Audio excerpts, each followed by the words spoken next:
بسم اللہ الرحمن الرحیم۔ آج 24واں پارہ پڑھا جائے گا۔ 24ویں پارے میں اللہ تعالیٰ فرماتے ہیں جب انسان کو نیند آتی ہے نا، سوتا ہے، اس سے پہلے اللہ تعالیٰ اس کی روح قبض کر لیتا ہے۔ عارضی طور پر روح قبض ہو جاتی ہے، یہ واضح طور پر قرآن کا۔ پھر اللہ تعالیٰ فرماتے ہیں کہ جن کو ہم نے مستقل موت دینا ہوتی ہے تو اس کی روح ہم دوبارہ چھوڑتے ہی نہیں۔ بہت سارے لوگ ہیں، آپ لوگ دیکھے ہوئے ہیں، سونے کی حالت میں، نیند کی حالت میں موت آ جاتی ہے، صبح اٹھاتے ہیں، اٹھتے نہیں۔ اور جن کو ہم نے زندگی دینا ہوتی ہے تو ان کی روح ہم چھوڑ دیتے ہیں۔ تو گویا کہ ہم صبح اٹھتے ہیں، یہ گویا کہ نئی زندگی ملتی ہے، اس پر اللہ کا شکر کرنا چاہیے۔ دیکھیے گا مردہ پڑا ہوتا ہے، اس کے آس پاس لوگ بیٹھے ہوتے ہیں، کچھ پتہ نہیں چلتا۔ اس طرح انسان سویا ہوتا ہے، اس کے آس پاس کیا ہو رہا ہے کچھ نہیں پتہ چلتا۔ روح کا تعلق ختم ہو جاتا ہے جسم کے ساتھ نیند کی حالت میں۔ اب دیکھتے نہیں ہیں، لیکن روح کی جو رفتار ہے بہت تیز ہے۔ دیکھتے نہیں، اب خواب ہم دیکھ رہے ہوتے ہیں جی کوئی سعودیہ عرب مکہ مکرمہ میں طواف کر رہے ہیں، کوئی امریکہ پہنچا ہوا ہے، کوئی دبئی پہنچا ہوا ہے، پھر روح ادھر پہنچی ہوئی ہے ہماری، ٹھیک ہے۔ لیکن اس کی رفتار چونکہ بہت تیز ہے، اس لیے اگر کوئی یوں کرتا ہے، ہمیں مارتا ہے نا ایسے ہاتھ سے، تو فوراً ہم اٹھ جاتے ہیں، وہ روح پہنچ جاتی ہے، تعلق قائم ہو جاتا ہے۔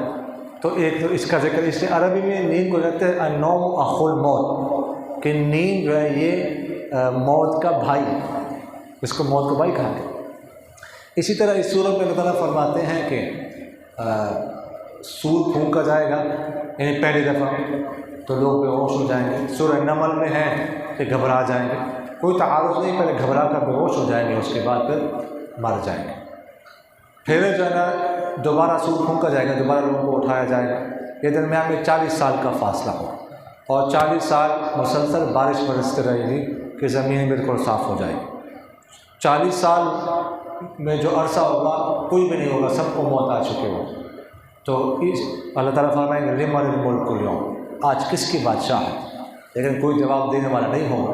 تو خود ہی پھر فرمائیں گے للہ الواحد القہار، اس ذات اللہ کی جو واحد ہے، قہار، غالب ذات۔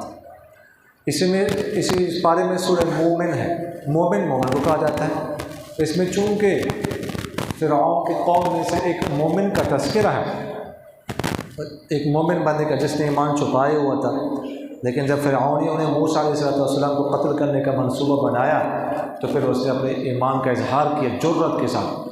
اتقتلون رجلا ان یقول ربی اللہ، تم ایسے شخص کو قتل کرنا چاہتے ہو جو کہتا ہے کہ میرا رب اللہ ہے؟ اور اللہ تعالیٰ نے اس میں کئی آیتوں میں اس مومن کا جو ہے نا، جو اس مومن نے تقریر کی تھی، اس کا تذکرہ کیا۔ اس کو کہتے ہیں ایمانی قوت، ایمانی، کوئی موت کی پرواہ نہیں کی۔ فرعون جو اپنے آپ کو خدا سمجھتا تھا، اس کے سامنے ایسے تقریر کرنا، لیکن جس کے اندر ایمان ہو تو پھر وہ کسی کی پرواہ نہیں کرتا۔ اچھا، اس پارے کے صورت آخر میں حامیم سجدہ ہے۔ اچھا جی، حامیم سجدے میں ہے، ہمیں حامیم سجدے سے یہ معلوم ہوتا ہے کہ اللہ جل جلالہ نے پہلے 2 دنوں میں زمین کو پیدا کیا، اس کا ذکر واضح طور پر موجود ہے۔ پھر 2 دن میں جو زمین کے اندر پہاڑ ہے، درخت وغیرہ وہ رکھے، پھر اس کے بعد آسمان کو پیدا کیا 2 دنوں میں۔ تو اس سے معلوم ہوتا ہے کہ زمین کو پہلے پیدا کیا ہے، آسمان کو بعد میں پیدا کیا۔ جبکہ تیسرے پارے میں سورہ نازعات میں ہے، ابھی ہم نے جو نماز میں تلاوت بھی کی ہے، اَأَنتُمْ أَشَدُّ خَلْقًا أَمِ السَّمَاءُ بَنَاهَا رَفَعَ سَمْكَهَا فَسَوَّاهَا وَأَغْطَشَ لَيْلَهَا وَأَخْرَجَ ضُحَاهَا وَالْأَرْضَ بَعْدَ ذَلِكَ دَحَاهَا۔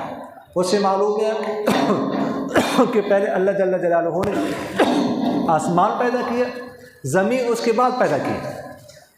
تو اب بظاہر تعارض نظر آ رہا ہے، حامیم سجدہ سے معلوم ہو رہا ہے کہ پہلے آسمان کو پیدا کیا۔ سورہ نازعات سے یہ بات معلوم ہو رہی ہے کہ پہلے زمین کیا ہے، وہاں پہ پہلے زمین کو، یہاں پہ پہلے آسمان کو پیدا کیا۔ تو تعارض کوئی نہیں ہے۔ اصل میں بات یہ ہے کہ آسمان کے میٹیریل کو اللہ تعالیٰ نے پہلے پیدا کیا، وہ دھوئیں کی شکل میں تھا، میٹیریل پیدا ہوا، لیکن موجودہ شکل میں آسمان پیدا بھی بنایا نہیں۔ اس کے بعد اللہ تعالیٰ نے زمین کو پیدا کیا، پھر جو کچھ اس میں رکھنا تھا، پھر جو مٹیریل پہلے پیدا کر چکے تھے اللہ تعالیٰ جل، جو دھواں تھا، اس سے آسمان کو پیدا کیا۔ تو یہ کہنا ہے کہ پہلے آسمان کو پیدا کیا ہے، تو اس کا مطلب ہے کہ جو آسمان کا مٹیریل تھا وہ پہلے پیدا ہو چکا تھا، وہ دھواں کے شکل، وہی دخان قرآن مسلم واضح کا ذکر ہے۔ اور یہ کہنا ہے کہ پہلے زمین کو پیدا کیا، تو زمین کو پیدا کرنے کا مطلب یہ ہے کہ موجودہ شکل میں زمین پہلے پیدا ہوئی ہے، اور موجودہ شکل میں جو آسمان ہے یہ زمین سے بعد میں اللہ تعالیٰ نے پیدا کیا ہے۔ صفحہ دوست